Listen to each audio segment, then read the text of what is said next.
அருமையானவர்களே, இந்த அருமையான சந்தர்ப்பத்தை தேவன் உங்களுக்கும் எனக்கும் தந்தபடினால தேவனை நன்றியோடு தேவனை ஸ்தோத்திரிக்க. அருமையானவர்களே, இந்த நேரத்துல நாம் சில வசனங்களை பார்க்க வேண்டியிருக்கிறது. ஒரு வசனத்தை முதலாவது நாம் படிக்க கேட்கலாம். இந்த வசனம் படிங்க. நாங்கள் பலவீனரும் நீங்கள் பலமுள்ளவர்களுமாய் இருக்கையில் சந்தோஷப்படுகிறோம், நீங்கள் நற்செய்தி பொருந்தும்படிக்கும் விண்ணப்பம் பண்ணுகிறோம். அருமையானவர்களே, நாங்கள் பலவீனர்கள், நீங்கள் பலவான்கள். நீங்கள் நற்செய்தி பொருந்தபடியாக நாங்கள் விண்ணப்பம் செய்கிறோம். யாரை நோக்கி விண்ணப்பம் செய்கிறோம்? எங்களுடைய தேவனை நோக்கி நாங்கள் விண்ணப்பம் செய்கிறோம். அவர் உங்களுக்கும் தேவன் தான், எங்களுக்கும் தேவன் தான். ஊழியக்காரன் சொன்னா தேவ ஜனங்களுக்காக அவர்கள் நற்செய்தி பொருந்தும்படியாக அவர்கள் விண்ணப்பம் செய்யணும். தேவ ஜனங்கள் விசுவாசிகள் மல இடங்களிலே போவார்கள், வருவார்கள், வளருவார்கள். அவர்களுக்குள்ளே சீர்கேடுகள் நிறைய வர வாய்ப்பு இருக்கு. ஊழியக்காரனுக்குள்ளே சீர்கேடு இருக்கிறது. அந்த சீர் பொருந்து பொருட்டு அப்படின்னு இருக்கும். அப்ப சீர் பொருந்த வேண்டும், இப்ப நற்சீர் பொருந்த வேண்டும். அப்படியானால் நாம் என்ன செய்யணும்? தேவனுடைய பிரமாணங்களுக்குள்ளாக நம்முடைய வாழ்க்கையை வைத்துக் கொண்டு வாழ்வதுதான் சால சிறந்தது. எப்பவுமே நாம் சீர் பொருந்தி கொண்டே இருக்க வேண்டும். அதுதான் நமக்கு நல்லது. ஏன் சீர் பொருந்தி கொண்டே வாழ வேண்டும் சொன்னால், இயேசு கிறிஸ்து எப்போ வருவார் என்று நமக்கு தெரியாது. ஆனால் நாம் எப்போ ஆண்டவரத்தில் செல்வோம் என்றே நமக்கு தெரியாது. மனிதனுடைய வாழ்க்கை உள்ளுக்கு சமமா இருக்கிறது. காலையிலே பூத்து மாலையிலே மறைந்து போவதற்கு ஒப்பா இருக்கிறது. யாரும் தன்னை செல்வந்தன் என்றும் நெஞ்சை நிமித்த முடியாது. ஆனால் அந்த வாழ்க்கை கேள்விக்குறியாக மாறிவிடும். ஆனால் நாம் எப்போதும் தேவ ஜனங்கள், விசுவாசிகள், நாம் சீர் பொருந்த கடனாளிகளாக இருக்கிறோம். எதிலெல்லாம் சீர் பொருந்த வேண்டும்? நற்சீர் பொருந்த நம்ம கரத்தின் கிரியைகளிலே நாம் சீர் பொருந்த வேண்டும். அடுத்தபடியா வாயில் வார்த்தைகளிலே நாம் சீர் பொருந்த வேண்டும். அடுத்து கண்களின் பார்வைகளிலே சீர் பொருந்த வேண்டும். கேட்கும் பிராணிகள் தேவையில்லாதவைகளுக்கு நம் செவிகளை சாய்க்கக்கூடாது. துரு ஆலோசனைகளுக்கு செவிகளை சாய்க்காதபடி நம் செவிகளை காத்துக் கொள்ளும். அதிலே நற்சீர் பொருந்த வேண்டும். அடுத்து நம்முடைய எண்ணங்களிலே நாம் நற்சீர் பொருந்த வேண்டும். தாழ்வு மனப்பான்மை என்பது எப்போதுமே நமக்குள்ளே இருக்கக்கூடாது. அது நடக்காது, இது இப்படி, அது எப்படி நடக்கும், இதெல்லாம் தாழ்வு மனப்பான்மை. இது ரத்தத்தில் இருந்தால் அது போகாது. அப்ப நாம் நற்சீர் பொருந்தபடியா நம்மை நாம் ஆண்டவரத்தில் ஒப்பு கொடுத்தால் இவைகளெல்லாம் நற்சீர் போராடிதான் தள்ளணும்.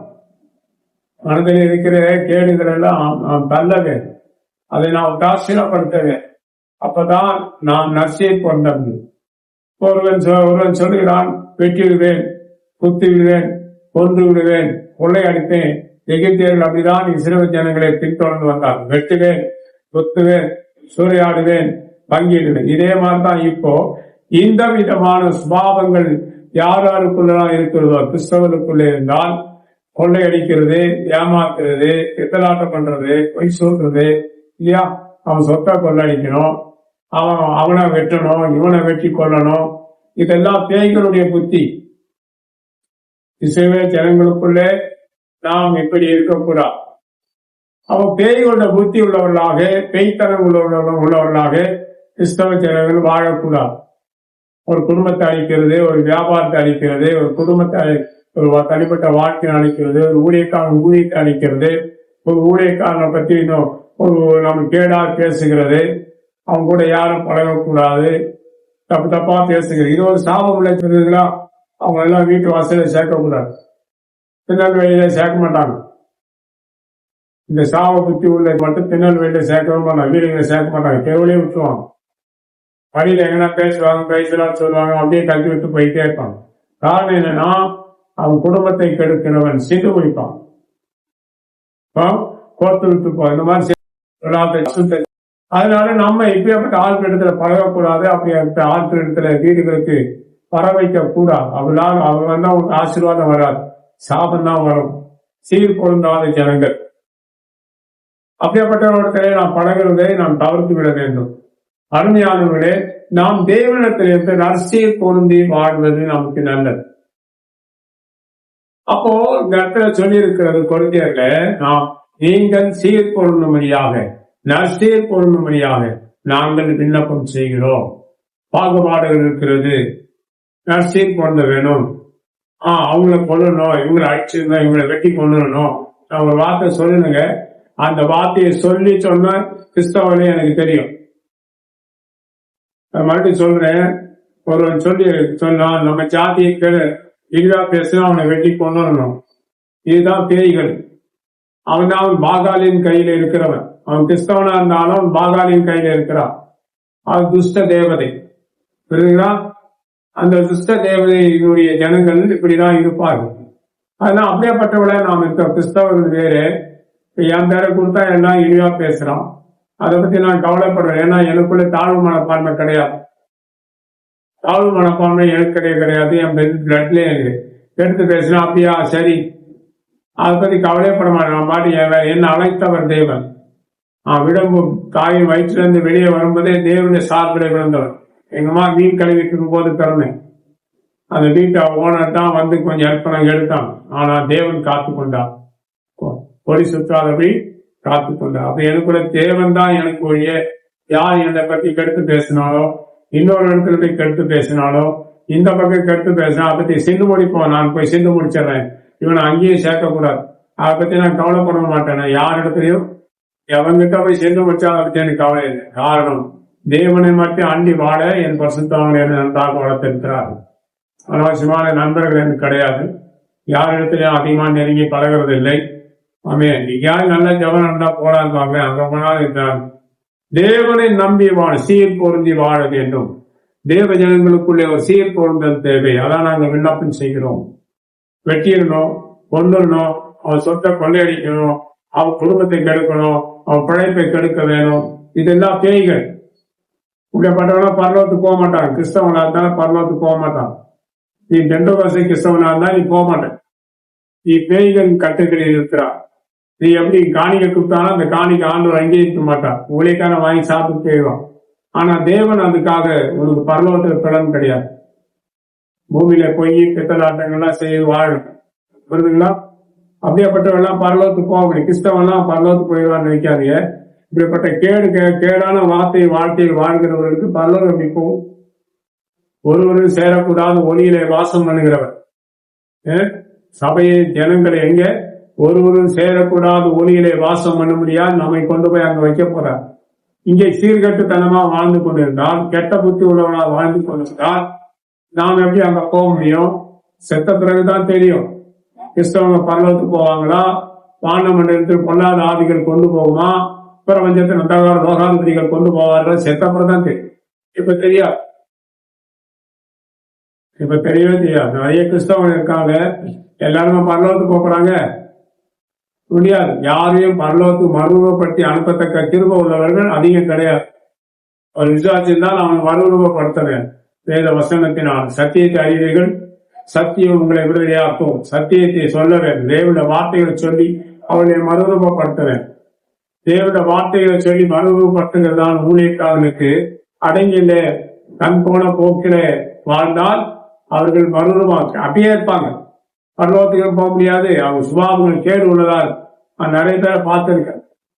ஊழியக்காரர்களுக்குள்ள இந்த கேடு உள்ளவர்களே நிறைய பார்த்திருக்கேன். நல்ல வேலை நான் சிபிஎம் போயிட்டேன். சிபிஎம்ல எனக்கு என் பரிசுத்தம் அவங்க நல்லதை சொல்லி கொடுத்தார். அதான் எனக்கு கிடைச்சிருக்கிற பெரிய பாக்கியம். புரியுதுங்களா? அப்ப சீர் பொருந்தி வாழ வேண்டும். குலபாதகங்களை விட்டுவிட வேண்டும். அவனை வெட்டி கொண்டுடணும், இவனை வெட்டி கொண்டுடணும். கெருவோம் சில தேசத்தார். பணம் கெருவோம் இல்லையா? இதெல்லாம் பரலோகத்துக்கு போக முடியும். எனக்கு தெரியும் யார் பரலோகத்துக்கு போவாங்க, யார் பரலோகத்துக்கு போக மாட்டாங்க இல்லையா? எனக்கு அதெல்லாம் தெரியும். கேட்டாலும் சோத்திரம் பிழைத்தலான்ட்டு போயிட்டே இருக்கான். அவங்ககிட்ட காணிக்க வாங்க.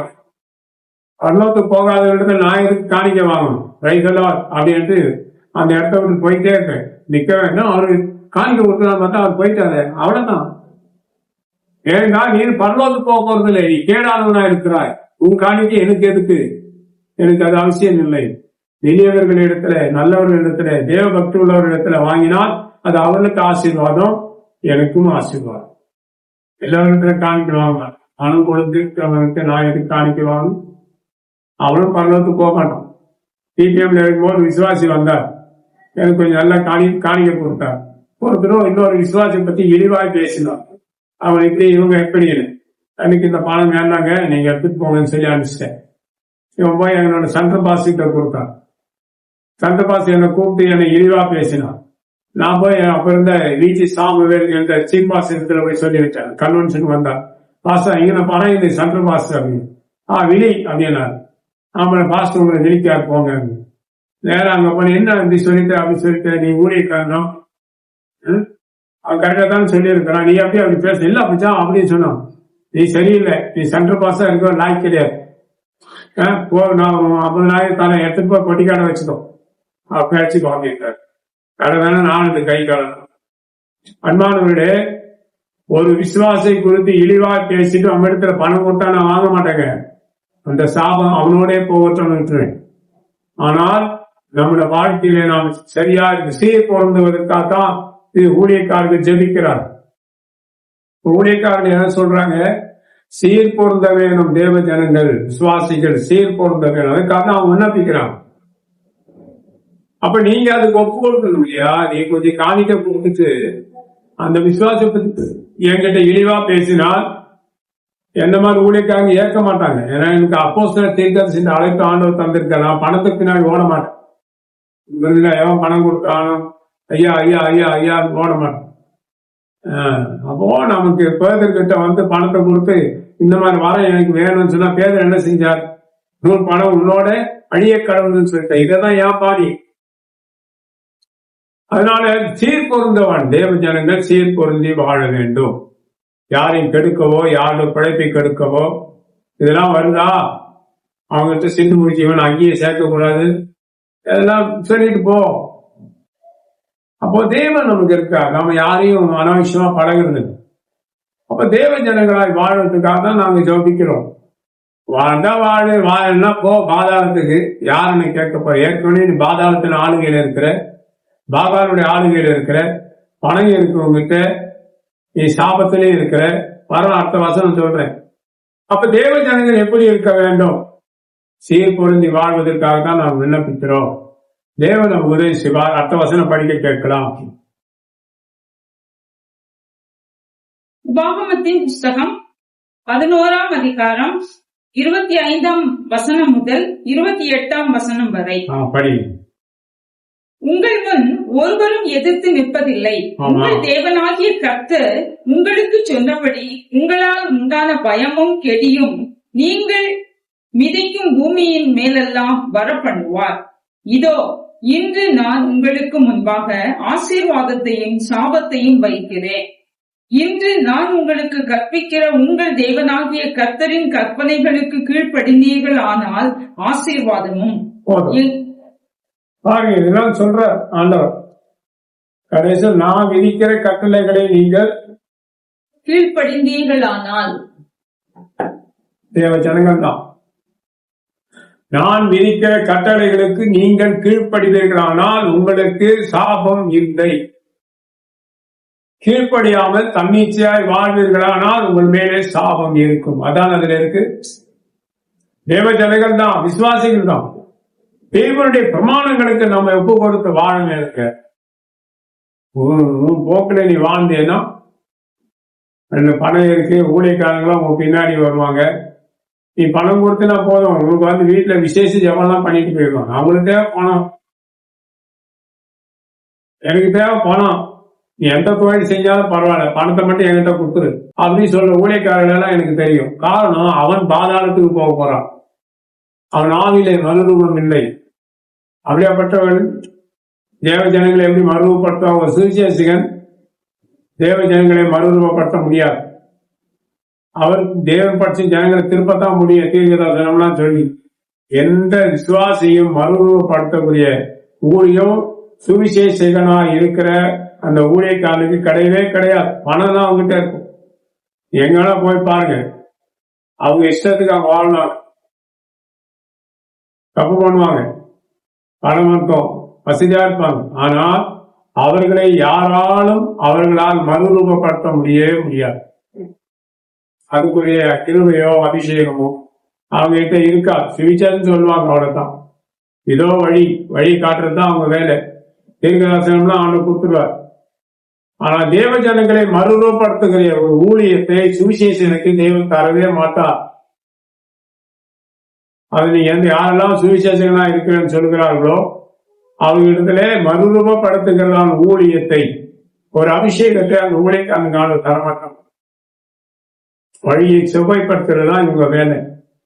மறுரூபப்படுத்த போக போக ஜனங்களை மறுரூபப்படுத்தி வாழ்க்கைக்குள்ளே கொண்டு போகணும்னா ஒரு சுவிசேஷனால முடியவே முடியாது. அவங்கதான் இப்ப தன்னை மேன்மையா வச்சுக்குவாங்க, பணம் வாங்குவாங்க. அப்போ தங்களுக்கு பணங்களை சேகரிப்பது உபாய தந்திரங்களை எல்லாம் தெரிந்து கொள்வார். பொய் சொல்லுவான், ஏமாற்றுவான், பித்தலாட்டம் பண்ணுவான், அவரை விட நான் தான் பெஸ்ட்ன்னு சொல்லுவான். இவங்களுக்கு தேவை பணம், அடுத்த ஊழியக்காரனுக்கு கிடைக்கிற நன்மைகளை கெடுத்துட்டு அதை தனக்கு வாங்குவான். பாதாளத்துக்கு தான் போவோம், பரலோகத்துக்கு போக மாட்டான். அருமையானவர்களே, இப்படியாப்பட்டவர்களுடைய ஊழியங்கள் நல்லா இருப்பாங்க, பிரஸ்தாபமா இருப்பாங்க. ஆனா பரலோகத்துக்கு போக மாட்டாங்க. தேவன் அவருடைய பார்வையிலே இவர்களெல்லாம் இல்லை. இவங்க ஆடுவாங்க, பாடுவாங்க. 10 சொத்தை அபகரிக்கிறது, சொத்துக்காக சண்டை போடுறது, சொத்து ஆக்கிரமம் பண்றது, ஜனங்களை ஏமாத்தி பணம் வாங்குறது, இப்படிப்பட்ட ஊழியக்காரெல்லாம் பரலோகத்துக்கு போக மாட்டான்.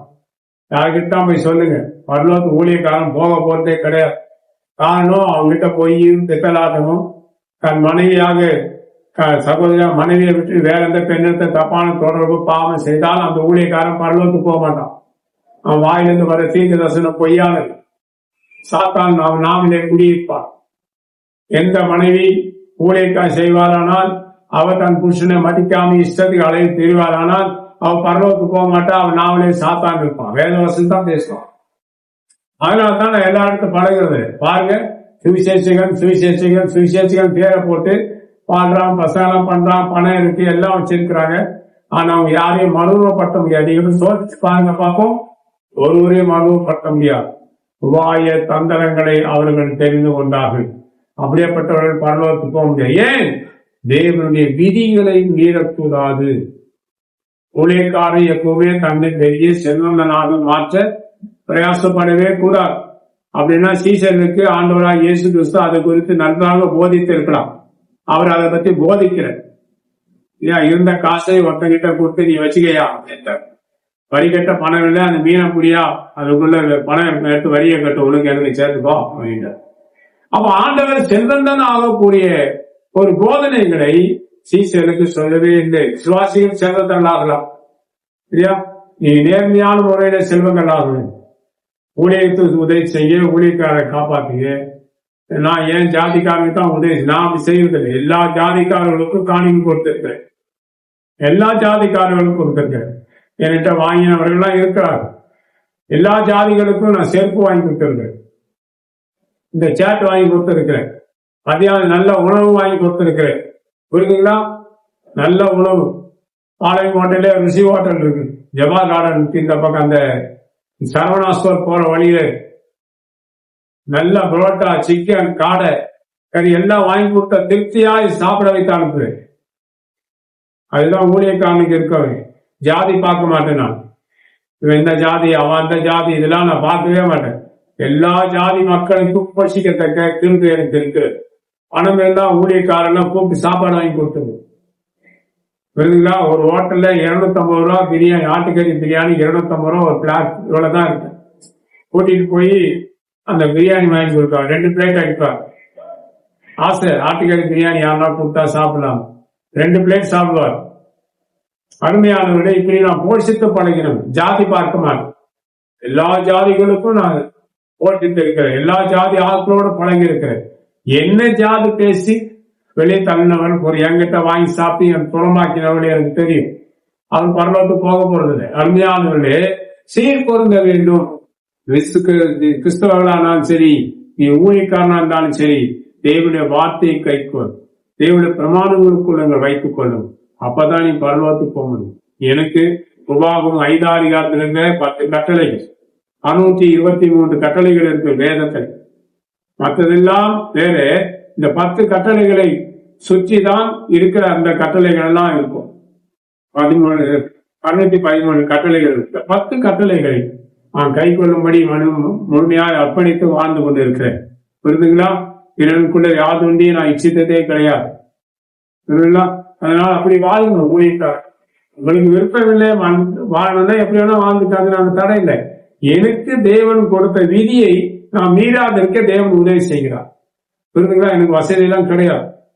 அதனால் உங்களுக்கும் அதை கோரிக்கை, வீடியோ பார்க்கிற தேவ ஜனங்கள், விசுவாசிகள், நீங்களும் யாருக்கும் தீமை செய்யக்கூடாது.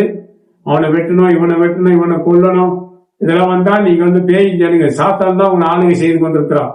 தேவனுடைய ஆளுகை உங்ககிட்ட கிடையாதுங்கிறதை நீங்களே விளங்கிக் கொள்ளணும். தேவனுடைய ஆளுகை இல்லைன்னா நீங்க பேய்களுடைய ஆளு கிறிஸ்தவனா இருக்கலாம், பைபிள் எடுத்துட்டு போலாம், பாட்டு பாடலாம், ஜெபம் பண்ணலாம், நீ காணிக்கை கொடுத்தா யாருன்னா வாங்கி சாப்பிடும். அவங்களுக்குள்ள பேய்கள் ஆளுகை இருக்கு தெரிந்தா உங்ககிட்ட நான் காணிக்கே வாங்க கைகளா போயிட்டு நீ பரலோகத்துக்கு போக போறது இல்லை. நான் எதுக்கு உங்ககிட்ட காணிக்க வாங்க?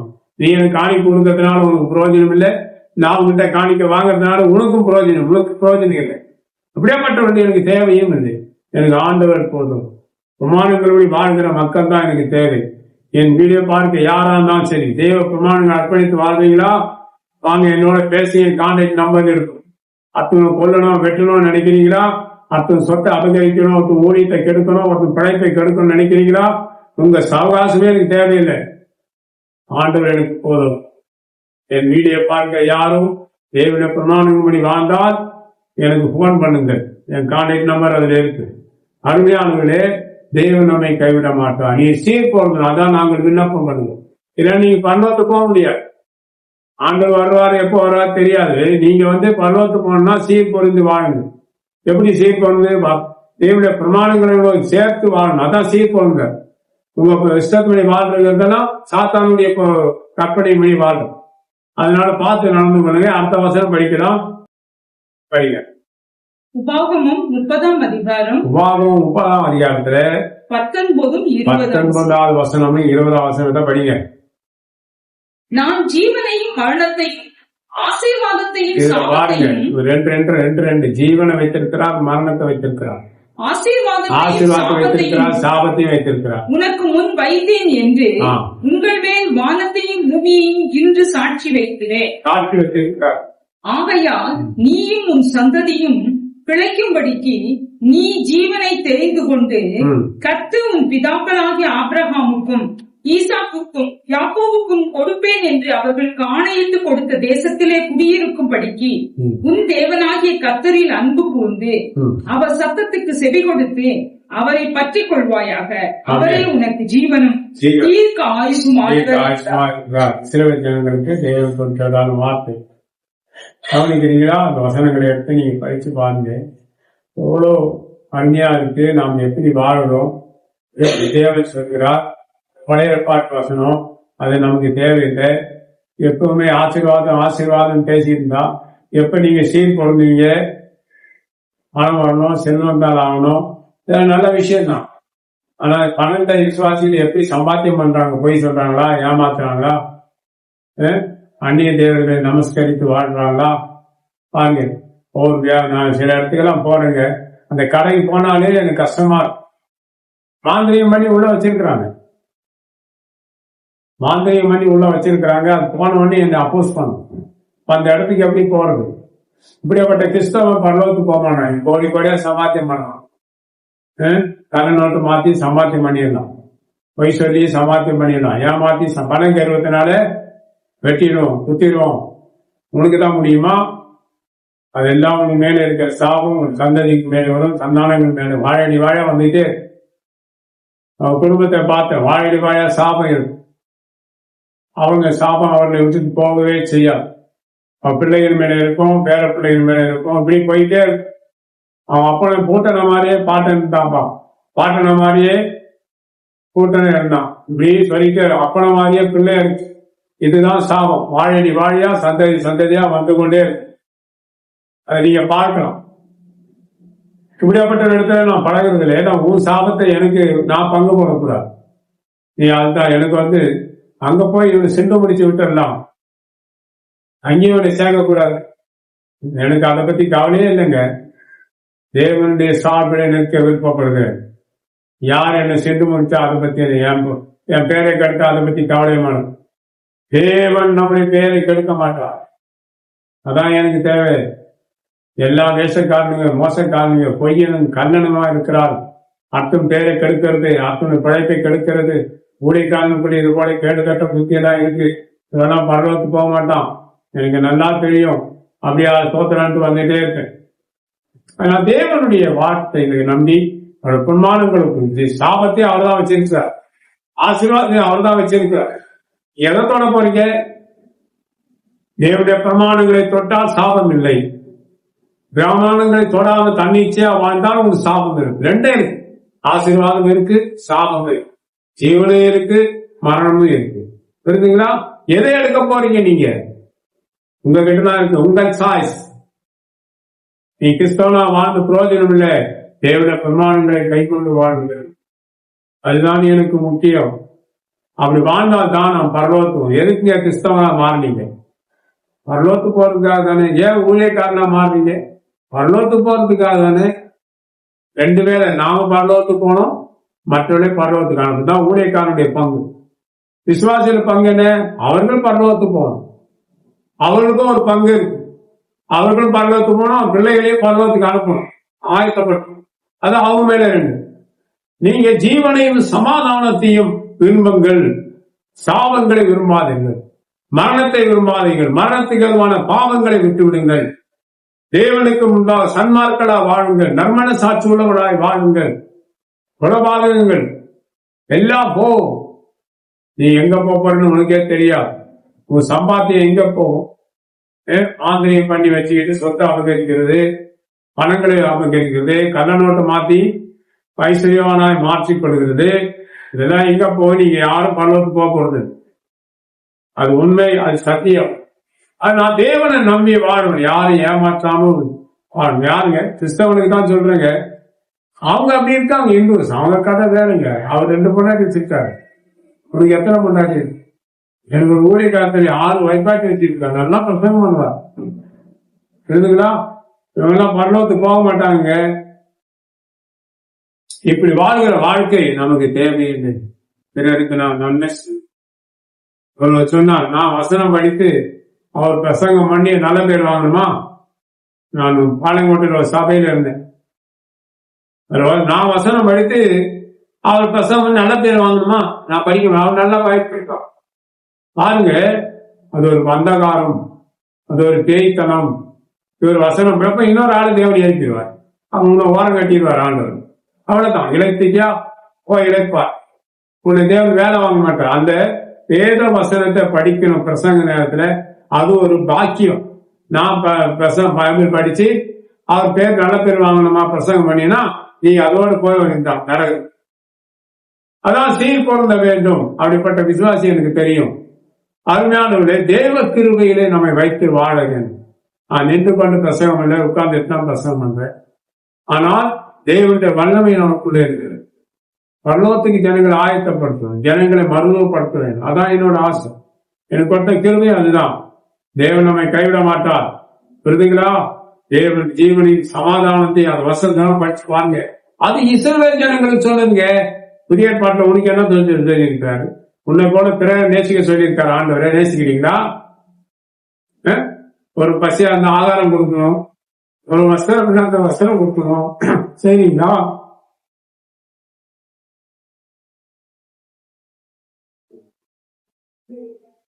நம்ம ஜாதிக்கு செய்வீங்க, நம்ம ஆளுக்கு செய்யும். நீ எந்த பள்ளத்துக்கு போற? உன் பணம் உன் ஜாதிக்கே கொடுத்து நீயும் போறது, உன் ஜாதிக்கான போறது இல்லை. எவ்வளவு பெரிய நிர்பந்தமான இல்லைன்னா யான் ஜாதி பாக்குறது எனக்கு தெரியும். எல்லா ஜாதிகளையும் நண்பர்கள் இருக்கான், ஊழியக்காரர்கள் இருக்கான், ஊழியக்காரர்கள் எல்லா ஜாதிகளையும் இருக்காங்க. பாளையங்கோட்டையில் அங்க இருக்கிற எல்லா ஜாதிகளிடத்துல அன்பு செலுத்தி இருக்கிறேன். எல்லா இடத்துல நெருங்கி பழகி இருக்கிறேன். உண்மையானவர்களே, எல்லா பெரும்பாலும் நான் சாப்பிடும் போது அவங்களுக்கு போல நல்லா சாப்பிடுறேன். புரியுதுங்களா? அதனால நீங்க சீர் பொருந்த வேணும். மற்றவர்களை பார்த்து கெட்டு போகாதீங்க. தேவ ஜனங்கள், விசுவாசிகள் அப்படி இவன் இப்படி அதெல்லாம் கெட்டு போகாதீங்க. கெட்டு போனவனை எதுக்குங்க பாக்குறீங்க? நல்லவளை பாருங்க, நல்லவளே பாருங்க. பண்டிகை பார்க்காதீங்க. கன்று தேவனே பாருங்க. நல்ல ஆட்டுக்கடாக்களா இருங்க. தேவனை பார்த்து வாழுங்க. தேவன் அனுகிரகங்களை பற்றி வாழுங்க. தேவன் உங்களை பாதுகாத்து பராமரிப்பார். அவர் எப்போ வருவாரு தெரியாது, ஆனா நாம் சந்திக்கிறோம். இந்த நேரத்தில் ஆயத்தமா இருங்க. தேவ பிரமாணங்களை கை கொண்டு வாழுங்கள். நீங்கள் ஆசீர்வாதத்துக்கு உங்களை வைத்துக் கொள்ளுங்கள். எந்த பாவமும் பழியும் நம்ம மேல வரக்கூடாது. அவங்களை வெட்டி கொள்ளணும், இவங்களை வெட்டி கொள்ளணும், வந்தா வெட்டிடுவேன், இதெல்லாம் சாபம். திருநெல்வேலியில நிறைய பேர், திருநெல்வேலி ஆட்களுக்கு இந்த புத்தி நிறைய பேர் வெட்டிடணும், குத்திடணும், கொன்னுடணும், அவன் சொத்தை அபகரிக்கணும், ஆட்டையை போடணும், இப்படிதான். ஆனா அந்த ஜனங்களுடைய சாபம் இருக்குதுன்னு அவனுக்கே தெரியல. இந்த சாபத்திலான வாழ்க்கை.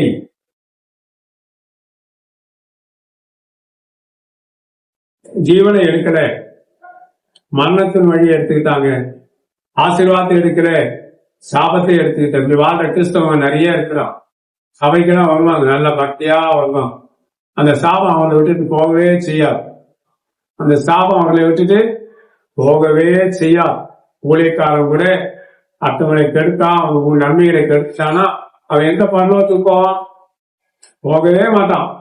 அந்நிய பாஷை பேசலாம், தவளையில போல சத்தம் போட்டு இருக்கலாம், நாயை போல ஊழையிட்டு இருக்கலாம், ஆனா பரலோகத்துக்கு போக மாட்டான். இவனும் மறுரூபமாக மாட்டான், மற்றவரையும் மறுரூபப்பட விட மாட்டான், இவனும் மறுரூபப்படுத்த மாட்டான். அவங்க நிலைமை பாவம். புரியுதுங்களா? அதனால் தேவ சமூகத்திலே உங்களை நீங்கள் ஒப்புக் கொடுங்க. வேத வசனங்களை உங்களே சீர்படுத்திக் கொள்ளுங்கள். ஆமே. தேவ கிருபை உங்களோடு இருக்கட்டும். ஆசீர்வாதமாய் நடந்து கொள்ளுங்கள். தேவ நமக்கு கிருபை வழி நடத்துவாராக. பிரைதலா. ஜெபம் பண்ணாங்களா? மகா பரிசுத்த தேவனே, இந்த அருமையான நல்ல சந்தர்ப்பத்துக்காக நன்றி.